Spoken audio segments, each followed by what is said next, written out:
2,000 years later. Assalamualaikum warahmatullahi wabarakatuh. Alhamdulillahirrabbilalamin. Allahumma salli ala sayyidina Muhammad wa ala alihi wa ashabihi ajma'in. Baik teman-teman sekalian, pada hari ini, di siang ini, di hari yang berkah ini, saya Ashabul Kirami sedang mengunjungi tempat yang mulia yang diberkahi oleh Allah insyaallah, yaitu di daerah pemakaman Syekh Muhammad Thohir Bungku di Singosari, Malang Utara, tepatnya di Malang Utara. Baik, ini Masjid At-Thohiriyah dan di belakangnya pemakaman Kiai Muhammad Thohir. Masjid At-Thohiriyah yang megah ini Masya Allah, dan di sebelahnya yaitu pesantren, pondok pesantren Kiai Muhammad Thohir yang Insya Allah selalu diberkahi tempatnya oleh Allah Subhanahu wa taala. Baik, di desa ini terdapat Masjid At-Thohiriyah, yaitu masjid tertua di Malang. Di kala itu syiar Islam di Malang Raya tak bisa dilepaskan dengan keberadaan Masjid At-Thohiriyah ini di kawasan Bungku, Singosari, Kabupaten Malang. Masjid Bungku ini diyakini dibangun pengikut Pangeran Diponegoro pada abad ke-18. Takmir Masjid At-Thohiriyah Kiai Haji Munsif Nakhrawi menuturkan masjid didirikan oleh seorang bekas laskar Pangeran Diponegoro bernama Hamimuddin yang datang ke wilayah Singosari. Hamimuddin merupakan anggota laskar Pangeran Diponegoro. Ini menjadi bagian dari laskar yang semburat tercerai berang usai Pangeran Diponegoro yang ditangkap Belanda pada tahun 1930. Beliau kemudian datang ke Singosari dan mendirikan Masjid Bungku ini. Hamimuddin memulai dakwah dengan mendirikan gubuk kecil sebagai tempat syiar agama Islam di sana. Saat itu wilayah setempat masih berupa hutan-hutan. Daerah itu masih hutan belantara, dan beliau membangun gubuk yang terbuat dari bambu, dari gedek, dari daun-daunan kecil untuk mengajar, mengaji dan sholat dan lain-lainnya, yang digunakan mengajar ngaji di lingkungan orang-orang yang mayoritas Hindu saat itu. Pelan tapi pasti, agama Islam menyebar luas ke beberapa daerah di sekitar Singosari. Dan agama Islam pun mulai diterima oleh masyarakat yang menganut agama Hindu. Saat didirikan itu, bangunan dalam terdapat 4 tiang penyangga. Tiang inilah yang masih dipertahankan hingga saat ini.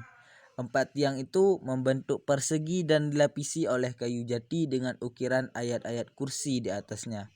Sedangkan tinggi tiangnya tersebut sekitar 5 meter menjulang dengan 4 sisi yang berkaitan. Masjid At-Thohiriyah Bungku sudah melalui beberapa kali pemugaran hingga kesan tradisionalnya itu sudah tak nampak lagi. Belum lagi bangunan masjid yang juga dipenuhi ukiran kaligrafi dan keramik indah kian mengesampingkan kesan masjid tua ini. Namun seiring berjalannya waktu, akhirnya Kiai Hamimuddin ini memiliki 7 orang anak dan menyerahkan kepada anaknya untuk pengelolaan pondok pesantren dan masjid ini kepada anak-anaknya tersebut.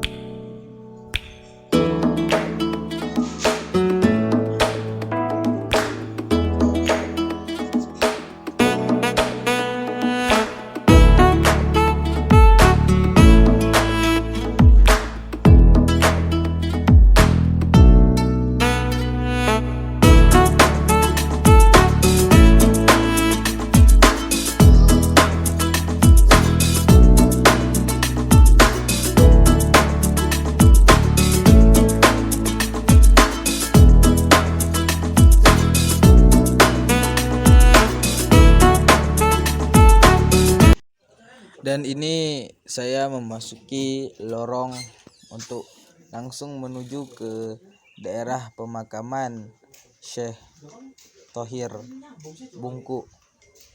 Nah, ini suasananya, dan di samping juga kita dapat melihat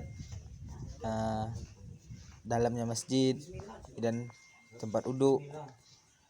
Dan ini adalah daerah pemakaman keluarga-keluarga. Baik teman-teman sekalian, sekarang saya sedang berada di depan tempat makam Kiai Thohir. Dan ini adalah makam-makamnya keluarga Kiai Thohir, sangat luas dan banyak.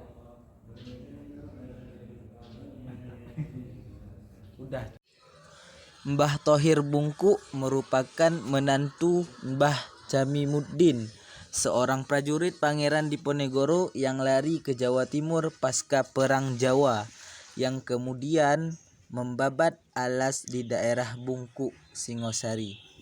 Sedangkan Mbah Thohir Bungku sendiri berasal dari Bangil, Pasuruan, dan masih memiliki Trah Sunan Ampel.